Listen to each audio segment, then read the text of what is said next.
இறை வார்த்தை மார்க்கு நற்செய்தி 8ஆம் அதிகாரம் 14 முதல் 21 முடிய உள்ள இறை திருவசனங்கள். அக்காலத்தில் சீடர்கள் தங்களுக்கு தேவையான அப்பங்களை எடுத்துச் செல்ல மறந்துவிட்டார்கள். படகில் அவரிடம் ஓர் அப்பம் மட்டுமே இருந்தது.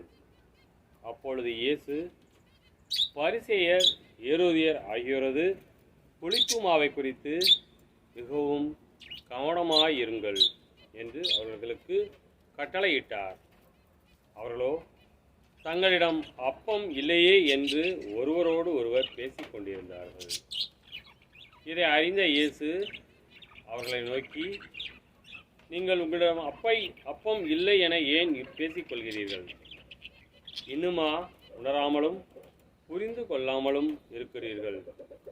உங்கள் உள்ளம் மழுங்கியா போயிற்று? கண்ணிருந்தும் நீங்கள் காண்பதில்லையா? காதிருந்தும் நீங்கள் கேட்பதில்லையா? ஏன் உங்களுக்கு நினைவில்லையா? 5 அப்பங்களை நான் 5000 பேருக்கு பிட்டு அளித்தபோது மீதியான துண்டுகளை எத்தனை கூடைகள் நிறைய எடுத்தீர்கள் என்று அவர் கேட்க, அவர்கள் 12 என்றார்கள்.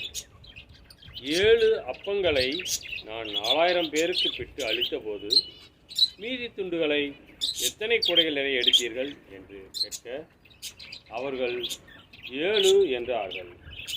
மேலும் அவர் அவர்களை நோக்கி, இன்னும் உங்களுக்கு புரியவில்லையா என்று கேட்டார். கிறிஸ்துவின் நற்செய்தி.